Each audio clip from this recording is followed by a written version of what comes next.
No one's thinking about, well, what happens if you take a human brain and make it check an inbox once every 2 minutes? You're constantly jumping off and on meetings while doing Slack in the background, having AI transcribe this meeting automatically into a PowerPoint that I can have another AI send to a group of people who themselves will have an AI summarize the bullet points that they'll then send to someone else. We can't keep track of this all in our head. And then it puts us in a very sort of unnerved, little stressed, anxious state. For most of human history, we had basically 2 jobs. You got to find some food, and then 2, don't die. Every day, you knew exactly what you needed to do. There's a complete mismatch between the reality of the human brain as shaped through evolution and our physiology and the way that we're actually approaching work right now.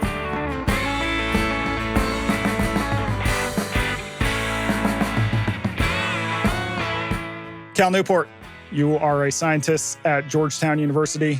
You've spent decades writing books that have changed how human beings view work. You got Deep Work, Digital Minimalism, Slow Productivity, many more.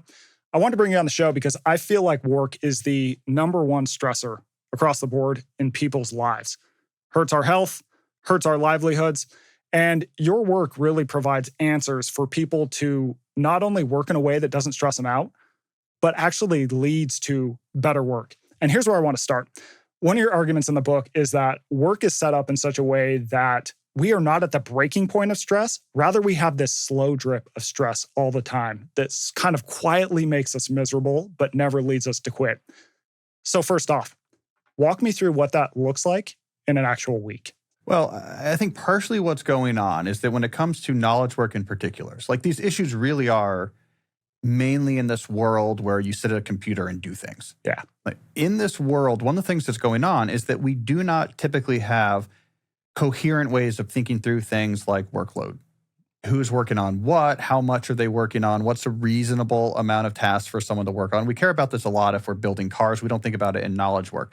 So somehow we have to regulate how much we're working on, right? I mean, otherwise we would just infinitely add things until our ears would bleed. The way that we end up doing this more often than not is we use the heuristic of stress, right? So when we get to a point where the side effect of our workload is such that we're starting to feel anxious, we're starting to feel overloaded, we're at this isn't good, then we put on the brakes and begin pushing back on taking on more things. So where this leaves us is not in a state of complete overload where we completely burn out, nor in a state of sustainability where we're happy, but that we always are just right beyond that border of we have too much to do, because that's when we begin to actually get the governor. That's when we begin to get the feedback. So in the absence of a more coherent way of thinking about workload, we all just naturally stabilize to having a little bit too much to do. So a little bit of this background hum of stress, a little bit too much anxiety, which I think is essentially the worst of all worlds. Yeah. What I like about your work is you're an academic, you do your books, but you also have your podcast, you have your newsletter, and you're surveying your readers, listeners all the time. What do you actually hear from people? Like, how does this manifest? What does it look like? Well, okay, so what happens if you are at this level of too much to do, but not so much that it's clear that something has to give? To me, the key issue is that everything you agree to do, whether it's a small task or a big project, is going to bring with it administrative overhead. You're going to have meetings, you're going to have to answer emails, you're going to have to think about it. And that's completely reasonable. Like, there's overhead to anything you agree to do. So the effect we get as you say yes to more and more and your workload gets too high is that the ratio of your time going to that overhead versus actually working and making progress on the core tasks themselves gets to a point that it becomes almost arranging. So what this looks like practically is that you have a schedule where your meetings, for example, are punctuating almost the entire day. And in between and during the meetings, you're constantly jumping off and on of email conversations or Slack chats and just sort of moving things around and trying to answer questions and keep balls spinning in the air. And you have this sense of, where is the time to actually work on the thing as opposed to coordinating or talking about the thing? So I think it's this state of frenetic, constant activity, calendars fragmented to a very fine degree, needing to use early in the morning or weekends to actually make progress on core projects. That's the practical state that I think a lot of people now find themselves in. We just associate that even this is just what work means now, especially if you're in middle management or above. This is work. Jumping off and on meetings while doing Slack in the background, having AI transcribe this meeting automatically into a PowerPoint that I can have another AI send to a group of people who themselves will have an AI summarize the bullet points that they'll then send to someone else. And it's this sort of freneticism that's disconnected from the actual underlying work. That's what I think makes people feel burnt out, or what makes people feel unsatisfied with their work. It also leads to a lot of sort of anti-capitalist even style thinking, because work becomes this sort of performative. You're a widget in a machine. It's all sort of absurd and make work anyways. These sort of the sense of late stage capitalism is collapsing. So there's a lot of negative externalities that come from that becoming the reality of your workday. Yeah, there was that whole book by David Graeber, Bullshit Jobs, which is kind of tapping into that anti-capitalism thing. Okay, so how did we get here?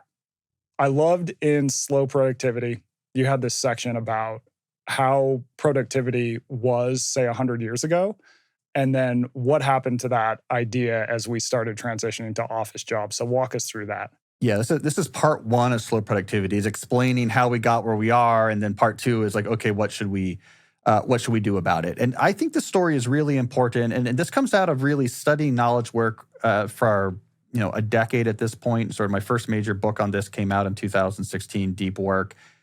And I've always looked at it, originally I've always looked at this problem through a technology lens, because I'm a computer scientist, and I was trying to understand why are these technologies in our work life so distracting? Why do we spend so much time on email and jumping back and forth to these sort of digital meetings? And as you push on that, you get these underlying narratives that predate the technologies we have today. So here's the very short version of the story that I think is really important. Knowledge work emerges as a major economic sector really in the mid-20th century, right? The term knowledge work itself is coined in 1959 by Peter Drucker, who invented the idea that you can study management as an actual discipline, right? So knowledge work becomes a big thing. Before then, it was really industrial manufacturing that created the wealth that built the modern Western world. Knowledge work was complicated because it was different than building things. If you're going to build a car in an industrial factory, the best practices in the early 20th century is, one person figures out the best way to do this. You create a system based on this one person figuring out, here's how we build a car, and then individual workers blindly implement individual steps of this process. So that's what the way we built things before knowledge work came along. But when knowledge work came along, we say, well, that's not how things work. Actually, individuals are going to do all sorts of creative, hard to pin down work within their own brain. We can't just give them an assembly line to crank on. We can't give them a step-by-step process to follow blindly to produce a sort of madman style ad campaign, right? So knowledge work had this problem of there's now going to be much more autonomy in how people execute their work. It's just too complicated and bespoke and creative for us to break it down into systems like making cars. That would be okay if we had a clear way of measuring productivity, because we could say, look, you figure out how to do your work, but we're going to measure your productivity, and whatever you do, this number's got to be good. Yeah. But we didn't have that in knowledge work. We had that in industrial manufacturing because you could count the number of Model Ts produced per paid worker hour. We had that in agriculture because you could count the bushels of wheat produced per acre of cultivated land. But in knowledge work, because projects were collaborative and asymmetric, and it was hard to even know who was working on what, there's no number to look at. So this combination was the killer. Mm-hmm. It was now up to the worker to figure out how to do their own work, and we had no quantitative way of measuring how well that was going. And when those two things came together, it created a crisis for management in knowledge work. How do we manage someone in this circumstance? And my argument in Slow Productivity is that we fell back on a heuristic that I call pseudo-productivity, where we said, well, at the very least, we will use visible activity as a proxy for useful effort. The more I see you doing things, the more I assume you're doing something, you're useful to our company, right? Doing more is better than doing less. So busyness became our proxy for productivity. And my argument is like this emerged mid-20th century. It became a problem, however, once we got to the late 20th century and we got digital tools in the office. And then that is where pseudo-productivity plus digital tools is where we had this rapid descent over the last 25 years into this sort of frenetic, crazy, sort of Camus play style absurdist approach to work. Power rank biggest signs of pseudo-productivity. What do you think the biggest offenders are? Well, it depends on what era we're in. So pseudo-productivity worked okay if you were in Mad Men. I mean, that's my best window into 1960s knowledge work. I don't know what, what it was actually like. But right, I mean, it was be at the office. And they're like, okay, that's how we know you're there.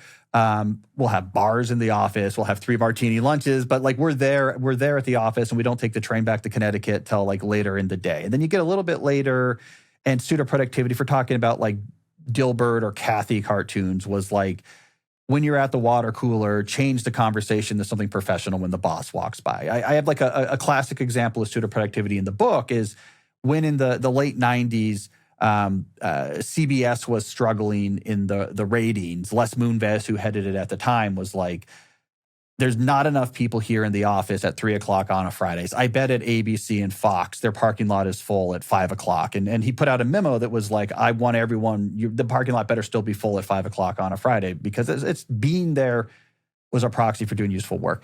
If you're going to power rank where things get absurd, it's where we are now. Once you bring digital tools into the picture, so personal computers on the desk of workers, this changed the landscape of tasks you could be doing from a much more specialized environment of like, I'm supposed to write this ad copy and there's typists to type and receptionists to answer the phone and travel desk to do travel. And all I'm really supposed to do is produce this thing, to a world in which you had sort of endless tasks you could work on. Then digital communication, this is where we get the power ranking. Once you get to top of the power ranking, once you got email and then Slack, you can now demonstrate activity and busyness on like a second-to-second scale. Yeah. Because you could always be answering a message or jumping onto a Slack channel and answering back. The latest information I have on this, the data set I like the best right now, comes from Microsoft because their Microsoft Office suite is now largely a software as service, so they can track how people are using all of their software and crunch those numbers. And they found now the average gap between using communication or meeting software, the average gap between jumping on Teams or Outlook or Teams meeting is 2 minutes. So Holy that's crap. right now is the top of the power ranking is digital communication tools. Now it took the idea of, put down the magazine when your boss walks by your desk and made it not just in the Workday, anywhere I am at any time in any location, I can be on my phone answering something or forwarding something or somehow demonstrating that I am busy.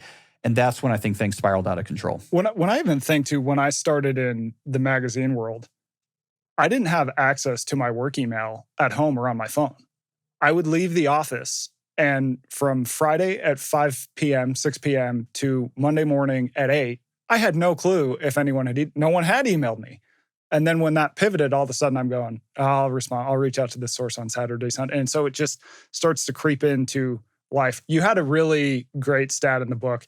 Also, Microsoft, time spent in meetings had increased by a factor of 2.5 during the first year of the pandemic. So why do we have so many damn meetings today? Yeah, and it didn't go back down. It didn't go back down. It didn't go back down. That's the problem. Right.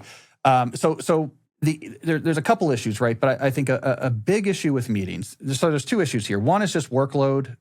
As workload goes up, meetings go up because everything you're doing needs its own meetings. Multiply what you're doing, you multiply the meetings. I argue in the book and in some of my other articles since then that it was things like the front office IT revolution that increased our workload, right? So once the computer made it possible for you to do many more things and work on many more things, and we had no limit on workloads. We didn't really need a limit on workload when you were Don Draper in 1960. It was like, I'm working on this ad campaign, and if they're like, can you work on another? You're like, 2 is too many. Yeah. But once we got the computer, there were so many things you could be working on without limits that those went out of control. But digital meetings was a part of this story. This is why the pandemic matters, because one of the limiting factors on meetings is the social capital cost. If I say I'm calling a meeting and we're in the office, I'm actually going to pay the social capital cost of everyone I said has to come to this meeting. They have to get up. They have to leave their office. They have to come walk to this room. They have to sit in the room. They have to see me. They're like, okay, you made me come in here and into this room, and there's some cost to that. So that puts a little bit of a governor on that. Zoom made that much easier. It really reduced the overhead of setting up a meeting. You could just send out an invite that goes to a lot of people. They show up. We're just on our computers all day anyway, so there's no extra cost. The window I'm looking at happens to be a meeting versus a word processing. So we, with the friction lower, we were more likely to call meetings to deal with things. And then after the pandemic ended and more people came back to the office, we just kept up with that habit of, well, let me just keep setting up a quick meeting when I want to deal with things. It also played very nicely in the pseudo-productivity, right? Because now it's, I have this thing I'm supposed to make progress on. I'm not a super organized person, but I need to demonstrate publicly that I'm making progress and I'm doing stuff. The easiest thing I can do is send out a group message like, hey, let's meet and get a meeting on a calendar. And no, I don't have to worry about it. I'll get to that meeting. It'll happen. There we go. Like it sort of solves the problem of sort of appearing like you're making progress. So meetings getting easier made them more frequent. Yeah. When someone needs fewer meetings, feels like they need fewer meetings, how do you tell them to have that discussion with their boss? Because I feel like a lot of people would come at it semi-combative, but I've heard you talk about there's better ways to do that.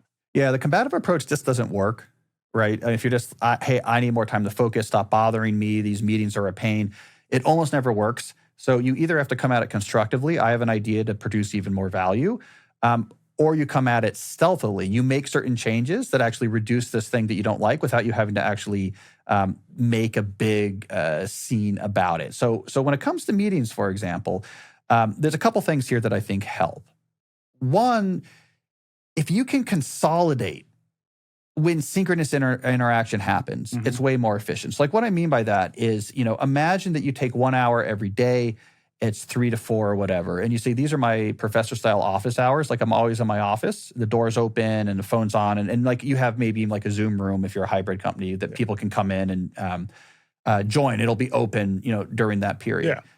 It'll turn out that there's like a lot of things that you would have given a standalone meeting that you could defer to these office hours, right? Because there's a lot of meetings that are sparked because you're like, this thing is a little bit too complex for just a quick email exchange. It's more complex than like, hey, what time is this? And they answer. And so you say, okay, we really need to kind of work this out. Let's just put a meeting on the calendar. But the reality of any sort of modern calendaring system, it's hard to have anything on a calendar that's less than 30 minutes, right? So now you have a 30-minute footprint landing somewhere random on your calendar so that you can have this sort of 5-minute back and forth, right? If you have something like office hours, all of those can just be deferred. Hey, I'll just grab me at my next office hours, we'll talk it through, or I'll come to your next office hours, we'll talk this through. Now you might handle in a 1 hour period that is planned and consolidated discussions that might have otherwise created 5 separate meetings. So it would be spread at inopportune times on your calendar. So I think that really matters. 2, I think it matters that you protect your time, right? So like another thing I argue in the book is you can fix a ratio, right? So like let's say you have a 1-to-1 ratio of meetings to non-meeting times. It's really simple to implement. Every time you put a meeting on your calendar for a week, you take an equivalent amount of time somewhere on that week and you block it off for working on things. That's awesome. And what you get here is you have flexibility for where you put meetings, but as your week gets more crowded, you run out of space to put those meetings until eventually they don't fit anymore, and you've maintained a roughly 1-to-1 ratio of meeting time and non-meeting time. And you can adjust this ratio depending on the sort of deep work versus administrative demands on your job. So I think that matters a lot as well. The third thing is process, right? So if you have an ongoing project, like this is something we do every month or it's something we're going to be working on for many weeks, it's tempting to just say like, let's put in these standing meetings and that's how we'll make progress. We'll just like twice a week, take an hour out of our schedule and we'll all sort of, shoot the breeze for 20 minutes and then try to say, hey, what's going on here, whatever. If it's ongoing or repeatable, create a collaboration system that allows progress to happen in a structured way but doesn't require meetings, right? So now instead of having to have a meeting on the calendar, it might just be, here's our system, this report that goes to the client on Fridays. Here's what we've agreed to do. For example, I will always have a draft of this placed, in this folder in Google Drive by the end of the day, Tuesday. You have all day Wednesday to go through. You mark it comments where you have issues. I will then take it Thursday morning to polish it, and it will be in this folder for the designer by 3 o'clock on Thursdays, and they'll take it. Or maybe you throw office hours into there. I have office hours Wednesday at 3, so you just go and add your comments. If there's something that you're not quite sure about, then you'll just grab me at my office hours and we'll work it out. And then the next morning, anyways, a system like that, think about what we've just done here. There is going to be a lot of collaborative input on this hypothetical report that happens without you ever having to sit for an hour in a Zoom meeting. It's structured how the collaboration happens. So for things that are repeatable, think about having some sort of set collaboration system or structure that does not involve you to have a lot of meetings. When I hear someone say, hey, let's just put a standing meeting on our calendar because you're working on a project, I'm like, oh, that's just someone who's bad at productivity and organization. Right? That means like the only thing they trust, the only system they trust to force them to do things is their calendar. And they're trying to get mental relief by saying, well, at least I know this meeting will show up on my calendar and I attend meetings on my calendar and now I feel like I'll make progress on this project. And also, you got to have better control over your time and efforts. Like, you shouldn't have to drag us all into a Zoom room to sort of force you to remember to make progress on a project. So I'm really not a fan of standing meetings when structured collaboration can happen instead. I feel like a lot of this comes down to the fact that once productivity became vague and unstructured, it went from how many Fords came off the line today? 5? Hey, that was a productive day. Good job. To like, who knows what it is. People just started behaving in a very unstructured way. It was kind of like, oh, I'll kind of do this, I'll do that. And so it's almost like you need to have some form of structure overlying everything you do to sort of get back on the track and have outcomes actually produce something valuable and save your time. That's it, right? Like, I heard an interesting story recently from someone who works at one of the FANG companies, so one of the big tech companies. And he told me, he's like, hey, he's like, my division within this company, meetings are optional for us. We don't have to attend them. And I was like, well, so why is that? Like, why is there scrutiny on meetings in your division? What division is he? He was like, oh, I'm in sales. And there is a number. This is how many dollars we brought in, right? And that number goes down if you're constantly jumping into meetings and doing all sorts of. So like, as soon as there's a number, you get all sorts of innovation. So no, I think what you're saying, I mean, that's exactly, at least that's my diagnosis of the problem, has always been there's not enough structure in knowledge work. Now it gets tricky, right? Because I write about this in several of my books. I've gone really deep on Peter Drucker, who invented the term knowledge work, invented management theory, and basically like midwived the idea of knowledge work for American executives. This is what it is, and here is how you do it. His book, The Effective Executive, is like, here is how you operate in a world where you don't have a list of how many Model Ts you produce at the end of the day, right? Like, how do you actually like operate in this more ambiguous world? And you can clock him as using the word autonomy again and again and again, right? He's like, autonomy is key, autonomy is key. And that was really, really new in 1959, right? This idea that workers should have autonomy. There's no autonomy on a Ford assembly line. Right. You got someone looking over your shoulder the entire time as you turn that wrench. You know exactly what you're doing. Yeah. And he was right about the fact that how you execute your work needs autonomy. You can't break this stuff down, this sort of creative, ambiguous, high-skill efforts. You can't break it down into steps, right? Yeah. But I think where we got into trouble is we expanded from autonomy in how you execute your work to autonomy in how we as an organization organize and assign work. And we just kept autonomy for everything, right? Like, productivity is personal. I've argued for a long time that starting with Adam Smith, who like really got into thinking about productivity as a formal economic concept, to the beginning of knowledge work, putting the word personal next to productivity it didn't make sense. It was like, how many bushels of corn are you producing per acre of land? What do you mean personal productivity? But we made it, everything is personal. You figure out how to like manage your workload. You figure out how to organize your time. You figure out how to communicate with people. And I think in a world in which it's up to everyone to figure this out on their own, and so it's an unstructured world, we fall into these, they use like a mathematical term, these sort of non-optimal Nash equilibriums. We fall into these configurations, which are not the best way to actually do work as an organization, but no one individual can change it on their own. And this is like it's very flexible and convenient and predictable to just rock and roll on email and Slack all day and jump in and out of meetings and be pseudo-productive and just sort of like pass things around. Like, everyone knows this game and no one's going to get into trouble playing it. But if you try to unilaterally leave it and say, I'm not going to answer emails or go on meetings today, I'm just working on something. If you do that by yourself and everyone else is depending on you to answer their emails to make progress, it's a problem and you're in trouble. Yeah. And so it's really hard to fix these suboptimal equilibriums. And so, I go around and make this argument all the time. Like, we're working in a very suboptimal way. There's huge amounts of dollars on the table, but it's really, really hard to rethink the way work happens. The whole history of technology and economy shows this. It's not easy. Things look obvious in retrospect, took decades and decades until someone took the risk to try to like completely change the way that we do things. Things move slow. So we are stuck right now in knowledge work in a very ineffective, unprofitable way of doing things because it's hard to do something better. For people in this system who feel like they're overloaded, what does that actually feel like in a person's body? Have you been there? Oh, I get there and then I adjust and I get there and then then I adjust because sounds like me. Yeah, it's like a stress reaction, right? It's a stress reaction because your brain, I mean, our brains are pretty good at this idea of like we have an objective, and then we're going to simulate various plans and come up with a plan to execute it, and then we get a positive affect from coming across this plan is going to get us to this objective that we value. We simulate finishing the objective, and we know that's going to be rewarding when we do it, and that gives us motivation to then start moving through those steps. But the brain is expecting that we're doing one of these things at a time. There's a mastodon over there. We're going to come up with a plan that is going to get us eating that mastodon, and that's going to be a big reward. And it's, we go after it, and it's fulfilling. When you overload that circuit, so now you have 10 or 11 overlapping plans. We can't keep track of this all in our head, and then it puts us in a very sort of unnerved, little stressed, anxious state. You kind of feel a sort of disquiet. Yeah, it's because our brain is like, I can't figure out. I can't keep straight in my head how this is all. How we're going to get from here to here. There's too many things and it overlaps. And in fact, often it's like we don't really actually, I am trying to simulate it and there's not enough time. Like actually, this is impossible. The things we've committed to don't actually even really fit.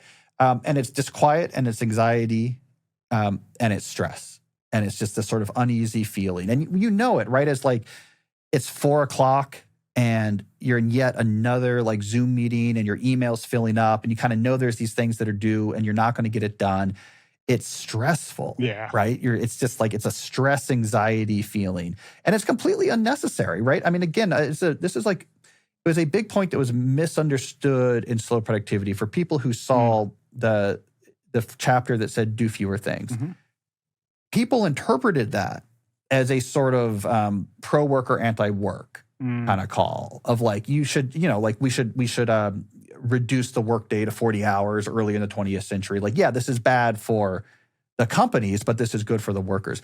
It wasn't that. Actually, what I was arguing is working on fewer things concurrently actually speeds up the rate at which you finish each individual thing. The rate of completion goes up. And so, give me 10 things to do, hypothetically speaking. If I do one at a time until they're done, I will finish those 10 things in 3 months versus if I try to work on all 10 at the same time because my days then get overloaded with the sort of collapse of admin, it might take me 6 or 7 months to get those 10 things done. So you're actually more productive over time in the old-fashioned macroeconomic sense of like projects accomplished per time. Yeah.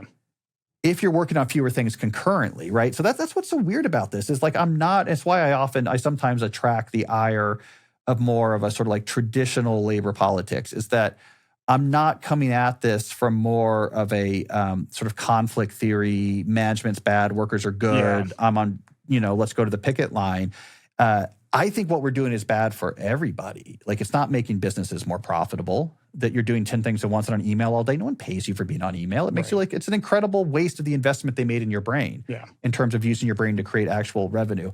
To me, it's a situation where everyone's doing it poorly. It's making workers miserable, and it's holding back what the companies are producing. It's holding back the profitability of companies, right? Like there's like a win-win lurking here, but the loss is that it's really hard to make changes. Yeah, so you have 3 principles in slow productivity. You just covered one, do fewer things. The other 2 are work at a natural pace, and then 3, obsess over quality. Talk to us about those 2 as well. Yeah, so when it comes to natural pace, it's talking about a couple things there, right? So one is estimating how long things take.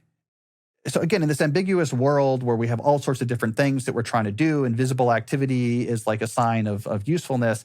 We tend to be super optimistic and aggressive when in our mind and when talking to our bosses, like, oh, here's how long this will take me to do. And they tend to be, the guesses are wrong. They're way too short. They're way too optimistic, and this leads to a lot of overload issues. So partially it's just recognizing, embracing, and accepting how long things really take. We write without clear structure or data.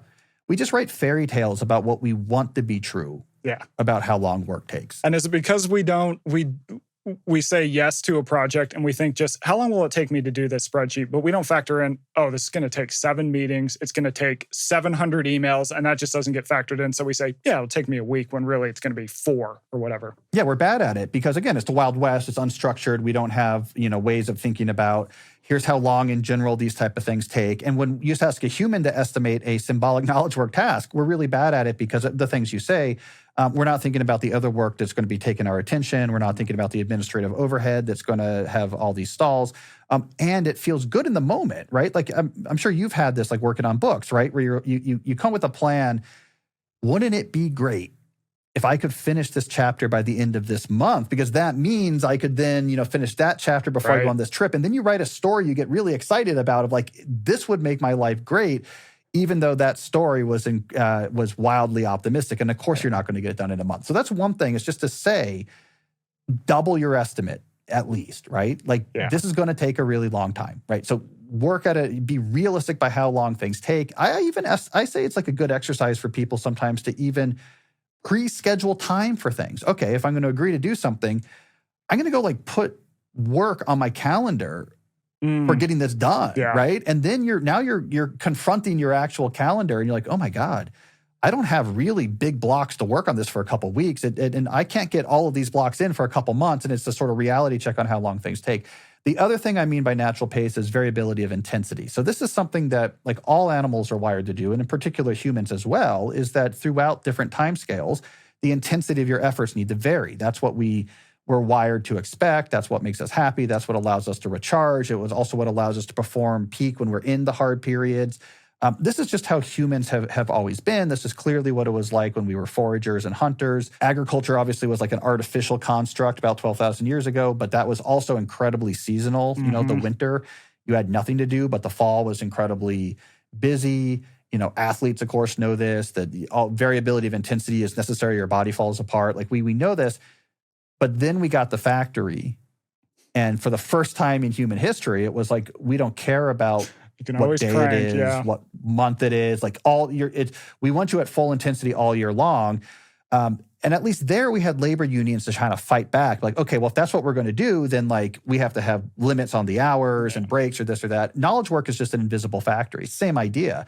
We want you going all out all day long. In fact, after the day as well, because you could do email from your phone all year round, no variation. So we're just not wired from it. So actually we need and should have much more variabilities, intense periods and less intense periods. Yeah, that makes sense. And then 3 is obsess over quality.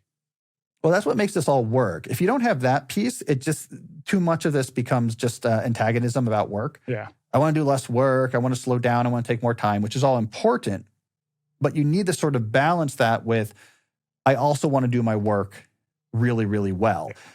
That enables the first two, right? So what happens is when you begin to obsess over quality, the thing that becomes anathema to you is busyness for the sake of busyness. If you don't really care about quality, then you're like, I want to be busy because otherwise I'm worried that like I'm going to seem less productive and what's my value here. But if you obsess over quality, now you're going to rue the fact that you have 7 meetings today. Right. Now you're going to be so frustrated that you have 500 emails to answer. You're like, I'm trying to do this thing really well here. You're getting in my way. So when you begin to care about quality, you begin to dislike busyness, which really helps motivate you to do those first 2 principles. And at the same time, here's like this sort of circular self-reinforcing aspect of this. If you care about quality and get better at what you do, you gain more value to your organization or the marketplace, which gives you more autonomy to push back on busyness. So to me, that step is the engine that makes everything else happen. When you begin to obsess over quality, you begin to want to do the other principles, and then you begin to gain the capability to act on those other 2 principles. If you take that out, then it just sort of becomes more of a, labor politics, management is bad, I just want to push back on labor, which is like fine, but in knowledge work, that's not going to get very far. So you need that 3rd principle to sort of fuel as the engine for all the other ideas. Yeah, with where we are now, with knowledge work in particular. So a lot of my work looks at mismatches in health. Do you feel like this is a mismatch in work? I mean, I think your example of hunting the mastodon is great because in the past, you could argue for most of human history, we had basically 2 jobs. You got to find some food, and then 2, don't die, right? And so every day you knew exactly what you needed to do. There was one task. It also had a clear outcome. Did you or did you not take down that mastodon? Oh, you did? Fantastic. We're all going to eat for a while. And that was it. But now today we have as you pointed out, all these different things? Is this just sort of like a fundamental mismatch going on? Yeah, it's a fundamental mismatch. I wrote this. It's in Slow Productivity, but if there's also, it was based off a long New Yorker piece I did a few years ago, where I look back at the history of work, and I drew from all the anthropology research we have and all the paleoanthropology work we have of what was human life like for the couple 100,000 years that we had more or less modern Homo sapien brains before the Neolithic Revolution. And I went through like, what was our workday actually like? And it was all the things you talked about. It was high varied in intensity. It was high skill. I think that's important, right? Like the things you were doing were high skill. Foraging is super high skill. You have these like complicated maps of where everything is, and you can sort of, the water is moving in this direction, which means that I'm going to see some mosses, whatever, right? Like it's a lot of knowledge. Hunting was incredibly high skill. It's very, very difficult to hunt when you don't have a rifle that you can shoot from a half a mile away with a scope, right? Like so you're doing high skill activity with variable intensity, clear rewards, and then lots of downtime. And actually, we spent a lot of that downtime with socializing, right? It was maintaining pairwise social interactions, sort of working and building on relationships and stuff like that as well. So we had these features as what we're used to with work. And then it's been completely hijacked. I mean, it became completely hijacked starting with the Neolithic Revolution. And then the Industrial Revolution hijacked in a way that was so bad that we had to create the ideas of like labor laws and labor regulations because it was so unbearable, this sort of artificial way of living where you're in a factory for 12 hours a day and nothing ever changes. And then knowledge work just adopted the sort of factory model of sort of, unbroken intensity and constant distraction. So yes, it's a huge mismatch problem. Just like with our bodies, that we're all very aware of this idea that there's a mismatch between our body's cues around food and the food landscape, and therefore we have an obesity epidemic.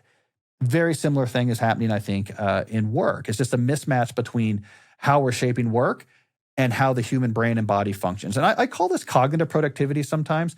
And it's really shocking to me that we don't, like management circles don't care more about this. Like we really are incurious about how the human brain actually functions, the human body actually functions when it comes to thinking about management in a sort of office culture. The only psychology we really care about in management right now is motivation psychology, right? So there is some interest in what's the right way to motivate someone to work? Should we give them money rewards or should we make them feel invested? So there's like, that's an area of brain science that we care about in work, but that's basically it. And no one's thinking about, well, what happens if you take a human brain and make it check an inbox once every 2 minutes, right? Like that's a disastrous way to use that piece of technology. It completely destabilizes its ability to do other useful value for you. If you ran a robot on an assembly line that way, you had the temperature too high and it was making lots of mistakes and slowing down, we'd be like, oh, we got to fix that because we're not using the robot correctly. But we're completely incurious about this when it comes to knowledge work. We want humans just to be what we want them to be, which is like computer processors that you just queue up tasks and they just execute them blindly one after another. And the more you can push in there, the more efficient they'll be. So there's a complete mismatch between the reality of the human brain as shaped through evolution and our physiology and the way that we're actually approaching work right now. And then the research is all saying, hey, how do we get people to tolerate and be happy in this shitty system that we've built them that's fundamentally broken? Have you found anything on the health impacts of the system? It has big impacts on, mental health, of course, as well. But you can imagine the physical health tolls of any sort of system where you got to be working at sort of full intensity most of the day. And then you throw into it, we're going to keep that work relevant even after the workday. So you can still be demonstrating useful action by answering emails and doing things on your phone, after work. Like that, of course, is going to have a physical toll. The stress has a physical toll, not just on our mental health, but also is going to have a toll then, of course, because of the inflammation and other sorts of side effects on our physical health as well. And so, no, it's not a healthy way. It's not a healthy way to go through life. We know this, right? Like when people daydream in the office and they're daydreaming about like a life they want. Yeah. It's always like much more of in my opinion, a Paleolithic aligned sort of vision that they're like, I'm in the cottage in Central California and I surf in the morning and I like work on my novel like in the afternoon. And then I'm, at the, it's always this like very sort of social, high skill, but autonomous type of outside a lot and moving around. Like our daydreams show us what we should be doing. Yeah. But our realities make that very hard. I want to hear your answer to this. I think you'll have a good answer. So if I think about my own work around the downsides of comfort, is slow productivity permission to be comfortable? I don't think comfortable is the right word. I mean, I think slow productivity, what we're feeling in work is not productive discomfort. Yeah. Right? Like, yeah, this is uncomfortable, but that's good because we're all the things you would talk about in your books, right? But because of this is comfort, we're stretching, we're picking up new capabilities, we're becoming more versatile, we're better able to handle things. It's different than that. What we're avoiding is misery. Yeah. That's what I think it's permission to avoid. And like you make this distinction very clear. Yeah. Like when you're talking about discomfort, you're not talking about misery. Right. You're not being like, you should just make yourself like miserable, make yourself really unhappy, put yourself in like a situation that's like untenable or unsustainable. There you go, you're going to grow. Because no, it's productive discomfort. I don't think the misery we feel in this knowledge work system we have today, it's not productive discomfort. I think it's misery, right? So I think it's permission to build a configuration for your work life that is sustainable and fulfilling and effective. I agree with you 100%. I think one of the big messages of the book is that, yes, the work projects you do may be hard, but they're going to lead to this much greater goal. So yeah, you'll have some discomfort as you're doing a big project, but then at the end you get a giant reward. Whereas right now it's just discomfort, and at the end you go, well, that sucked. I hate my life. This is all terrible, which is totally different thing. Like I have a lot of, I just want to say real quick that I have a lot of discomfort in my professional life, because like a lot of what I do is hard, like mentally straining, hard, high stakes writing that is like on deadline, right? Yeah. And so like I'm wrangling and I have to get this right because there's like a national audience that's expecting this. And also they're going to get after you if you get this wrong. And it's hard and it's complicated and it's very uncomfortable.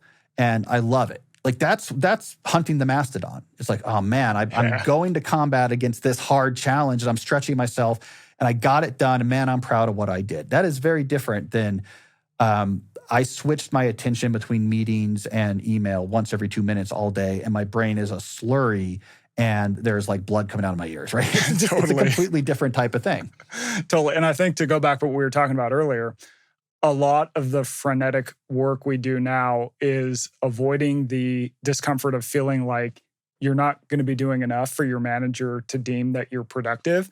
And so you go, oh, well, I'm a little bit stuck on this project. I don't necessarily want to have to think my way through it. Hey, you know what I should do? I should just call a meeting. Let's just get everyone in for a meeting and I can just kind of seem like I'm doing stuff. Maybe something will come out of it. If that doesn't work, I'll send a few emails. It's like this avoidance of actually going all in on something and creating something great.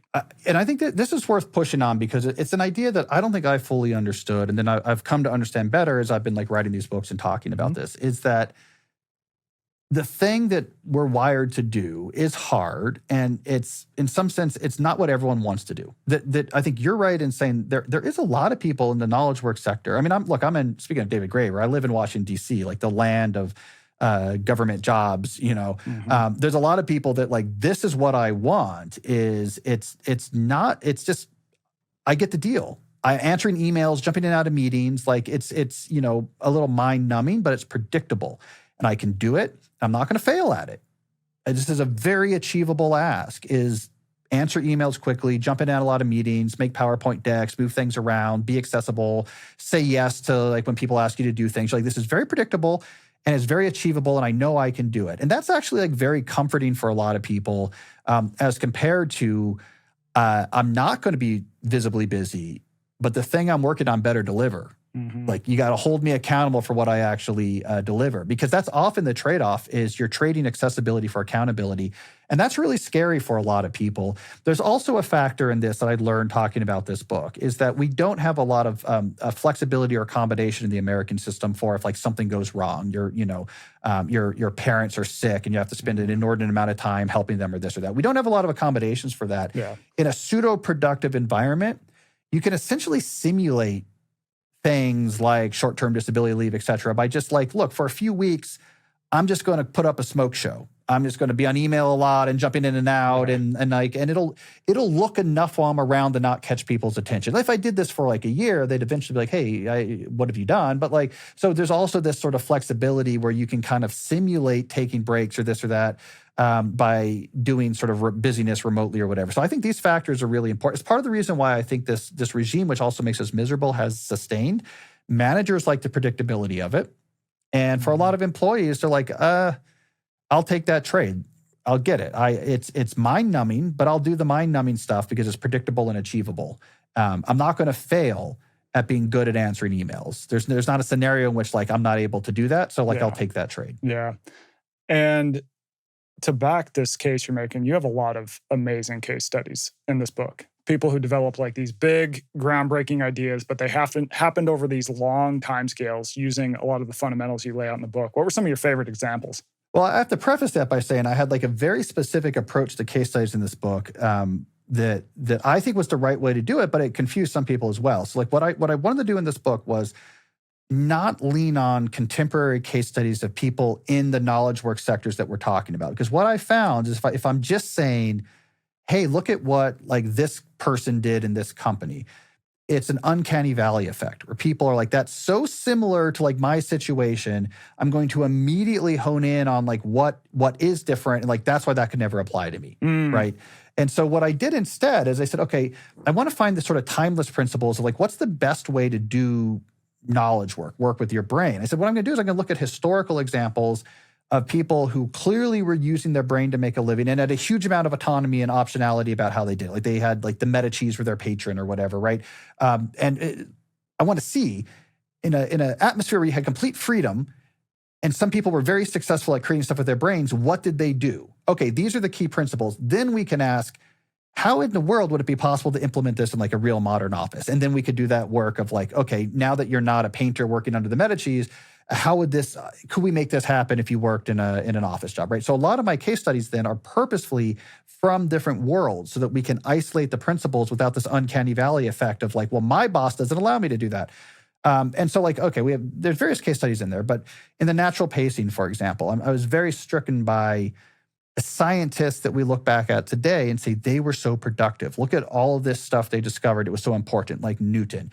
And then you look at the timing of how long it took them to produce this stuff, and they would spend years, right? Like these timelines were really long. Newton spent most of his lifetime before he finally put together the Principia Mathematica and published it, right? But looking back, we're not like, wow, that took him so long, he's not productive. We're like, wow, he produced this, among other things, that were like very useful. So like the idea there was how long it took you to do something often is way less important than how valuable the thing is that you produced. Jane Austen was another example I really liked because there's this mythology that had essentially been told. Her nephew wrote this sort of gauzy Victorian biography where he made a bunch of stuff up. And he invented this mythology that she was like sort of in drawing rooms, like the characters in her books, trying to surreptitiously work on her writing. And that there was a creak in the door, which she didn't fix because she could hear when someone was coming, so she could quickly hide away her writing. And then when someone left again, pull it back out again. So she was sort of like filling in all the little gaps in her time to write. Completely untrue. She was unable to make any progress on her books during the long periods of her life where she was busy. She actually basically finished all of her books in a relatively short period of time later in her life, after the death of her dad, where her and her mom and her sister and a family friend retreated to a cottage it was on property that her brother had inherited. They said, we're going to leave the sort of social scene and social life, and we're going to have nothing on our plates. And Jane was like, I just want to write. And her family was like, we will set that up for you. And she finished 5 books in 6 years. Like everything happened like during this. Awesome. It was actually her doing fewer things that allowed her to actually produce lots of things, right? So there's interesting timeless principles you can draw once you turn away from the all too familiar world of like this job that's in our current economy and look at these sort of classical examples of knowledge work. Yeah, and in the case of Newton, if he's at a university now, his dean is going, why haven't you published 5 to 10 papers every year? You're fired. You're gone. Whereas, yeah, but the end product, he may not have published any papers for 20 years, but then you get the Principia and it's like, boom, you get this much bigger thing that actually moves the ball downfield than all of those 100 or whatever papers he would have put out combined, like much bigger. So it's like, it's often the one thing that moves the ball downfield for what we're going for. And I'll also say, as I was reading, I love this, that this happened. As I'm reading, I'm going, yeah, but Jack Kerouac did On the Road in like 3 weeks. Like he just, he was out traveling. He sat down, he cranked it out all in one sheet. Only took him 2 weeks. I don't know about this, Cal. And then I came to that section. So tell us what happened there. And I have to say here, this was my editor at Portfolio had always hated that story. So it's sort of a tribute to her that I told a real story. Yeah. Again, that was an invention. There was this invention that Jack Kerouac wrote on the road, not only in one like sort of long inspired period of intense activity, but that he had taped together the paper into one continuous scroll so he wouldn't even have to slow down to change the paper in his typewriter.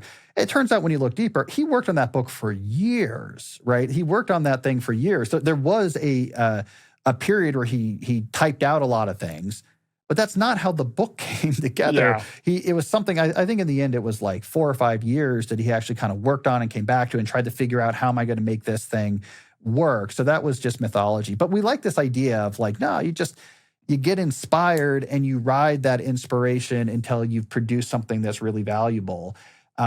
It always takes longer. I cut a bunch of stories. I'll tell you the 2 stories I cut from the book that were from that section just for like length purposes, but I really like the stories, is I got deep on Steve Martin's success as a stand-up comic, right?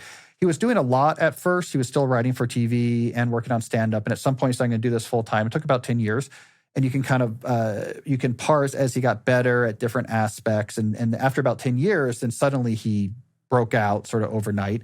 And I also talked about like the long road of Stephanie Meyer working on the Twilight novels and how the original novel came together and, how much time that took and to try to get this thing to work. And so anyways, there's a lot of stories like this. Things take time to do. And we never know in the end, though. We never look back. There's an effect. There's an effect that's achievement time compression. I think is an important effect that when people look at accomplished people's resumes, you compress the time that stuff was produced over, and because you're seeing it all listed together. So you kind of just imagine someone just doing all of those things at the same time, and then it seems impossible and unapproachable. Like, well, how could you do so many things at the same time? But the reality is, if you go back, there's often a lot of sequentiality and a huge amount of time. Like I was obsessed with this for 3 years and then it finished. And then I worked on this thing over here for another couple of years and it finished. And you look back 20 years later, you're like, oh my God, there's so many things, but they weren't all done at the same time. Like I say that, I get this with my writing sometimes. I've written 8 books. I write something like 60 or 70 peer-reviewed papers. I have a huge amount of like journalism or whatever. People often collapse that all. And are like, how are you like writing multiple books and articles and academic articles all at the same time? And the answer is I'm not, and I didn't. That's 20 years, that's 20 plus years worth of effort. Yeah. And, this whole year I might've been finishing a book and doing almost nothing else. And then like this 3-year period before 10-year, I was just writing academic papers left and right. And then like this, this period, 1 week a month, I'm working on journal. It's all more sequential often than people realize. Yeah. How do you, given your work, how do you approach things? You're really just kind of bracketing out, here's my time for my academic papers.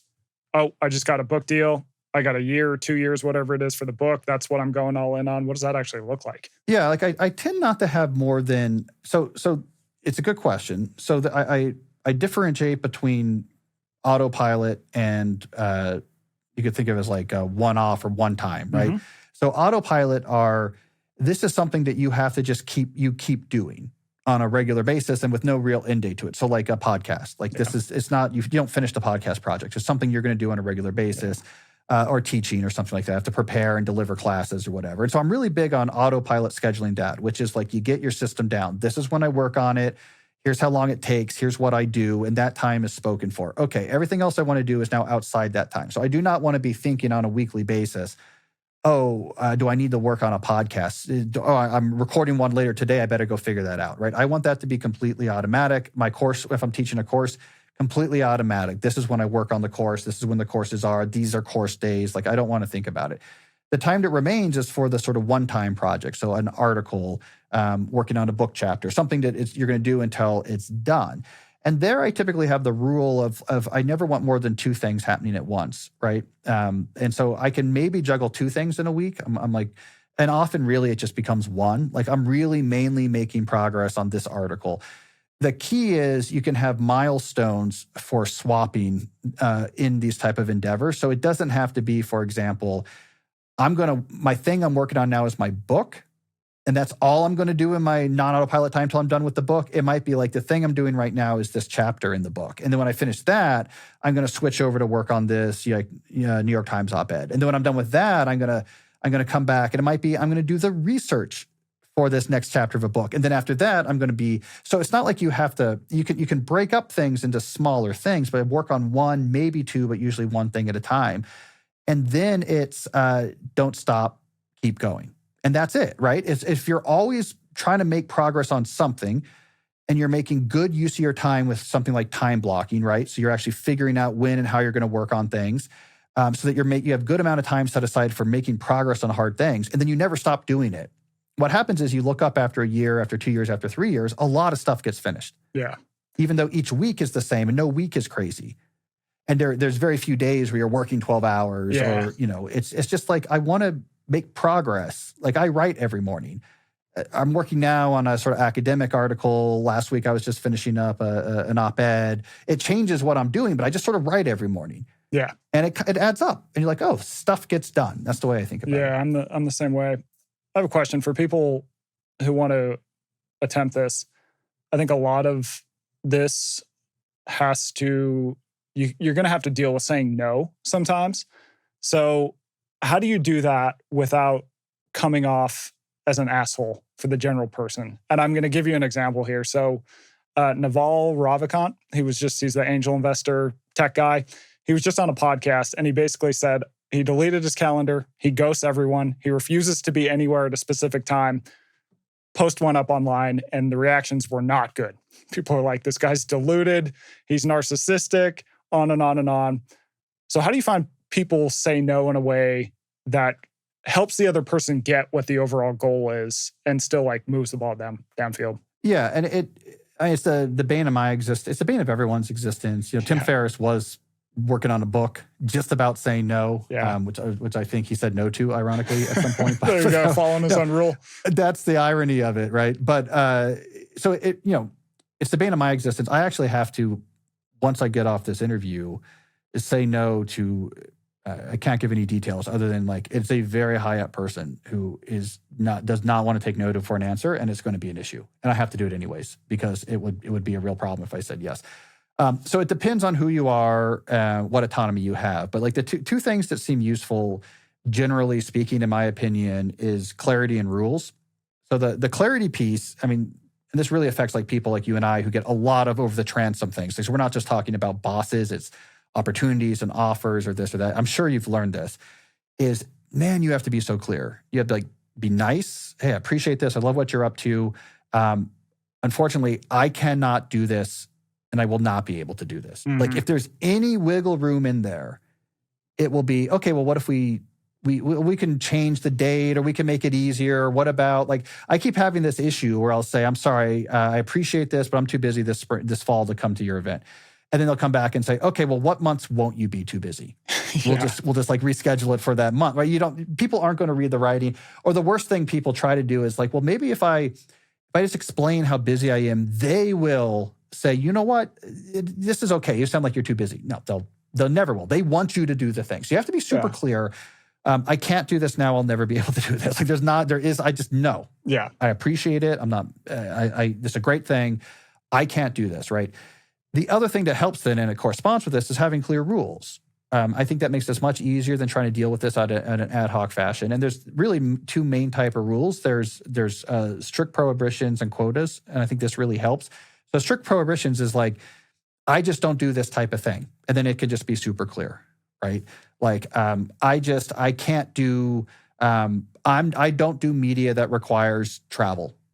So I can't come out to your studio or do whatever. Or, I'm not doing events. I can't do conferences or events. And it's just clear, right? That's just a rule.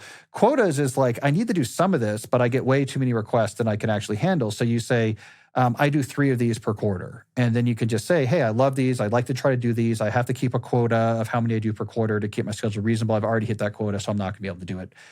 So I think having strict prohibition and quotas help there. This can help there as well. Then you get to the tricky point, and I have a lot about this in the book. It's like, what if you're in a position where it's like a boss and it's really difficult just to directly say no?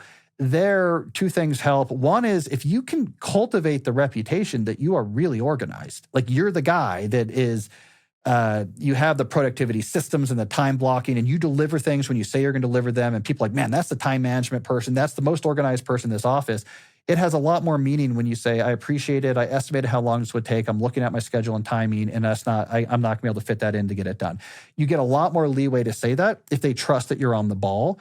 And then your final result is differentiate between saying no and agreeing to something but not yet actively working on it. So saying, okay, yes, and here's like I even talk about in the book, you have a public list on a shared document of like a queue of things you're working on, and the 3 at the top are the things you're actively working on. And you say, I'm happy to do it.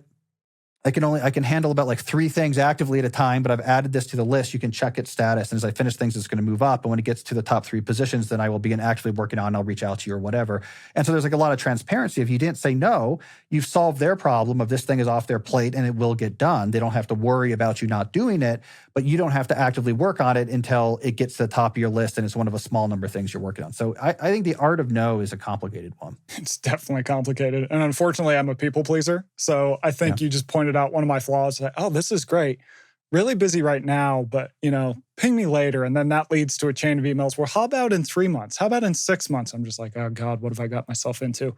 I think me and you just have to say, yeah, we got to get better at it. It's just like, I love this. Yeah. This is great. I just can't do it. Yeah. I'm just not able to do these things right now. Totally. It's Ryan Holiday had this quote that it always stuck with me, where he was like, in the world of writing, the better you get at what you do, the more the world conspires to prevent you from doing it. And like, that's our world, basically. Like, the better we get at the hard thing, the more the world's like, how can we stop you from doing the hard thing? Yeah. For people who are in a job where they're just in this thresher of a system, the job feels somewhat meaningless. They do a lot of vague tasks, data entry, meetings. There's no clear measurement of progress, except like maybe you got your bonus, maybe the company's stock rose. They have a hard time changing their circumstances. What do you tell that person to do, if anything? I mean, I would start tracking high-value things you completed, right? Like you were keeping track of, all right, this quarter, I finished this, which had this impact. I completed this, which had this impact. So you're reorienting your mind internally to think in terms of the accomplishment of high-value activities as the thing you ultimately care about. So you're trying to rewire your brain not to think about pseudo-productivity is what matters, and instead to think about accomplishment, so that you get this discomfort with busyness if it's not helping you add things to that list of high value things. And then you talk to your team about it, your team leads or managers. You want to check in with them. Like, here's the things I accomplished, right? Like, I got this done. I think I did it really well. So you want to sort of rewire yourself to be thinking about doing hard things really well. The next thing you want to think about is, like, as you get better at those things, you incrementally are going to gain more capability of adjusting your circumstances to be less busyness focused, but that you have to kind of earn that as you go along. Adam Grant has the term idiosyncrasy credit, which I think is like a good way of thinking about it. He's like, the better you are, the more of these credits you get that you can cash in for being idiosyncratic in how you work versus other people. And so you reorient yourself to like quality and completion is what matters. And then as you actually start making progress there, you become increasingly more brave in, I'm going to be more aggressive in how I think about my work and doing things like I only work on 3 things at a time, or I have quotas. At some point, you can do a straight trade of accessibility for accountability, where you're like, I want you to measure me on this. But the trade-off is, I'm not in the office Wednesday through Friday. I'm head down just working on this stuff. And if it's not producing value, you tell me, and it'll be a problem, right? Like, you can trade accountability for accessibility. So that's what I tell people is, like, you can't just say today, like, I'm tired of meetings and emails, I'm going to stop. Like, it's a much more, that's much more incremental. Specifically with communication, I would read my book, A World Without Email, where the whole book is all about the way we communicate is terrible for our brains and how we can create protocols that, like, these specific ways of restructuring collaboration to prevent as much distraction. Read that as well. That's like a more focused fix. But like that becomes a part of it. But none of this is really possible until you reorient yourself to focus on your list of high-value accomplishments and make the growing of that list your number one priority. That's such a great point. It's funny you say that, because I actually was talking to one of my friends yesterday. She works for a company, not a huge company, but, handful of employees, maybe, 50, 25, 50 or something like that. She's the only person in the company that doesn't have a boss, reports to no one. I'm like, how the hell did you manage to pull that off? She goes, well, I do excellent work. They know that.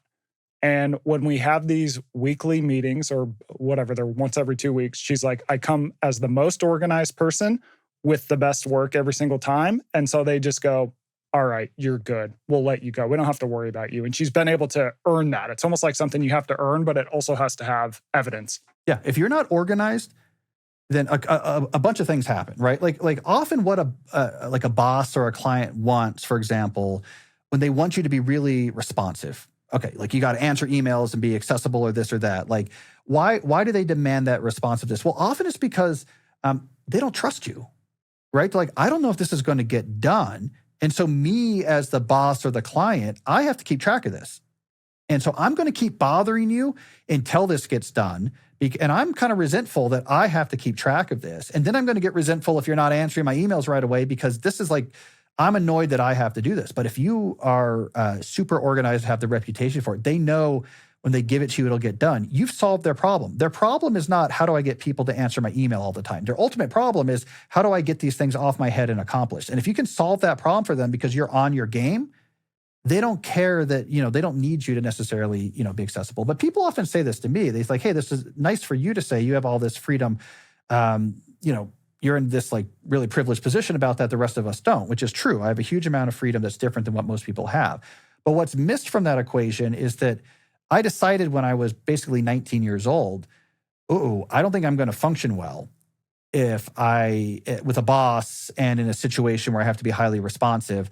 How do I get out of that? And I realized I'm going to have to choose the right field and get really, really good at it. I mean, I wrote a whole book about this, So Good They Can't Ignore You.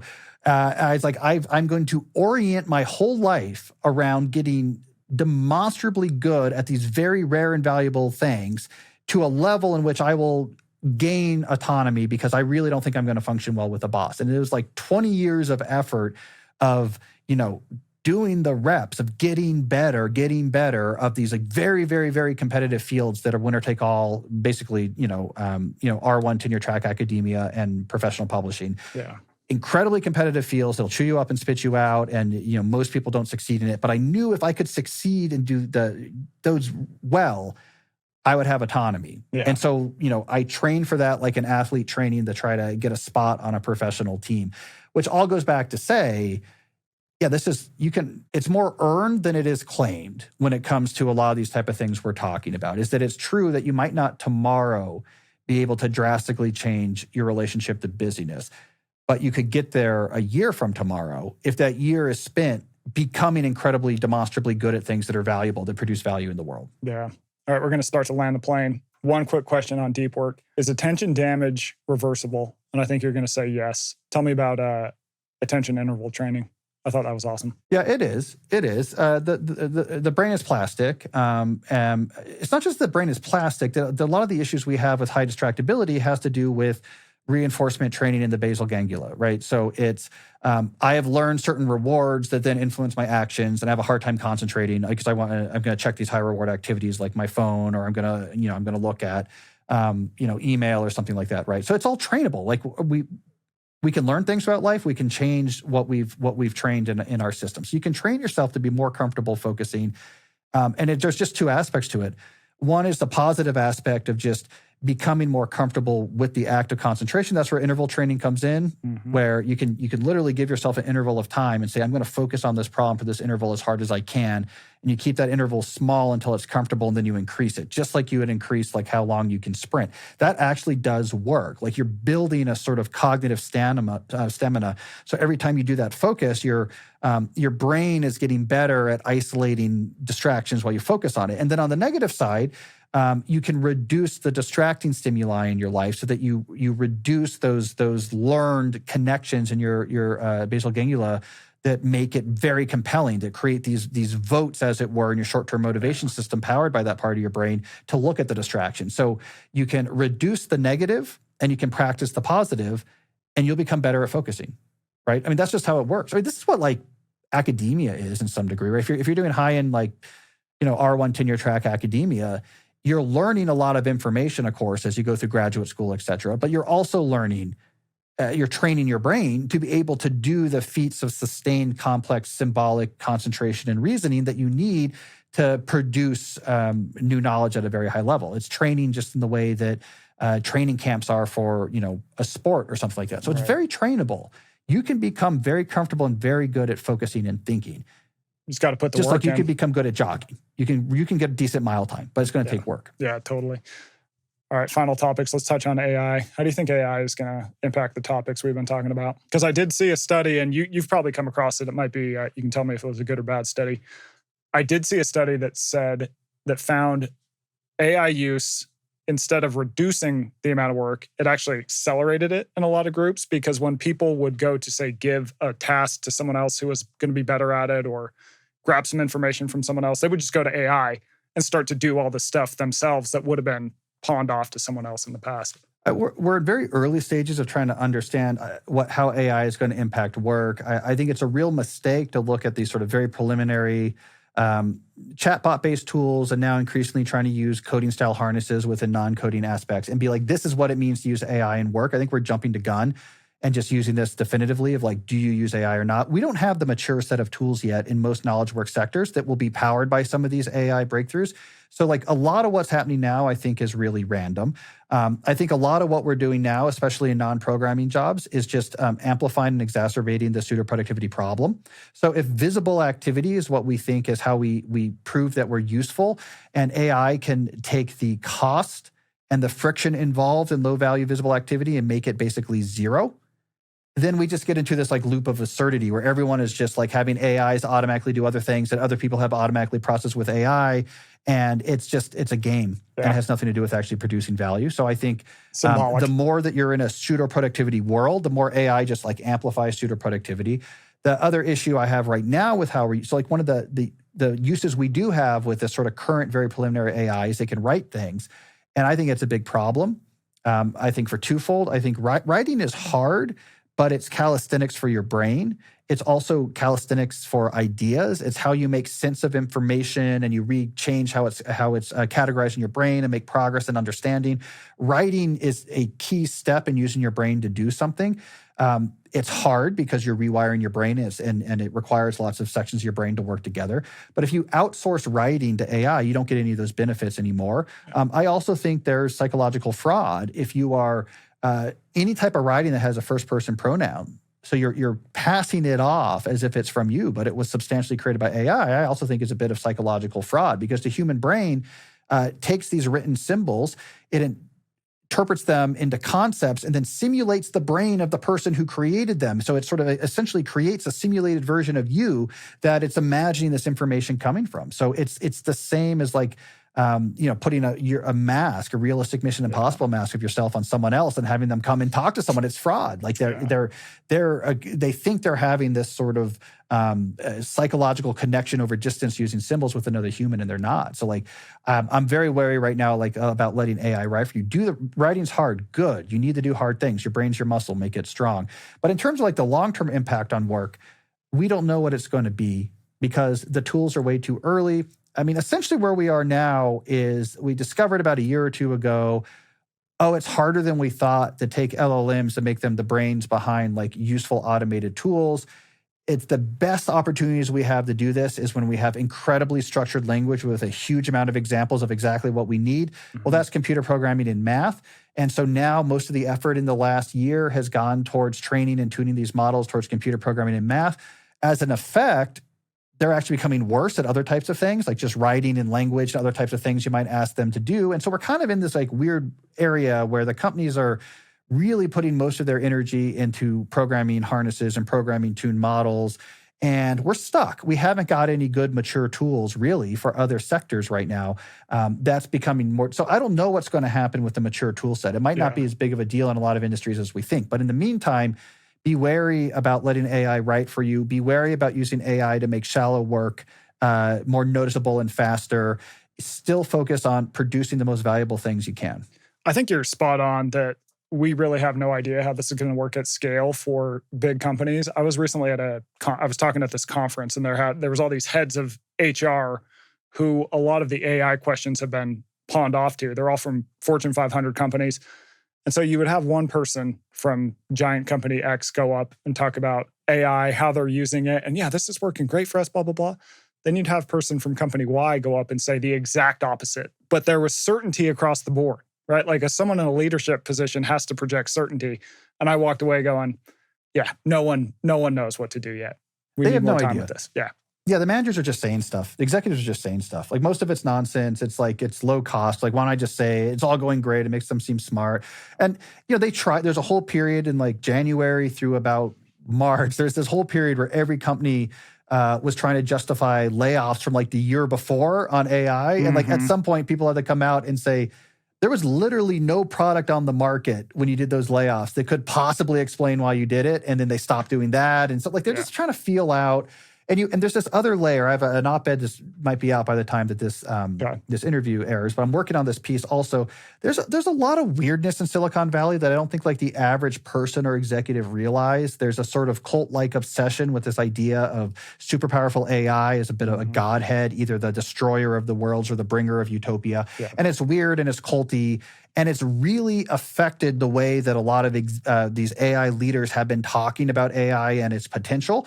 And for a lot of normal people who don't realize that, it's really scary, right? Because again, if like someone in another industry was talking with this level of certainty about such disastrous disruption, we'd be like, oh my God, right? It would remind us of the economist right before the economic crash of 2008 or the virologist when coronavirus began spreading in China in early 2020, where they're like, something disastrous is about to happen. We're like, those are the experts. Oh my God, it is. And it did. That's not really what's happening in Silicon Valley. There's this kind of cult-like belief of very insular bubble-like relief that's had a lot of influence on Sam Altman and Greg Brockman and other people at OpenAI, a lot of influence on Dario and Daniela Amade, a lot of influence on Demi Hasibis and especially Shane Legg, who co-founded that.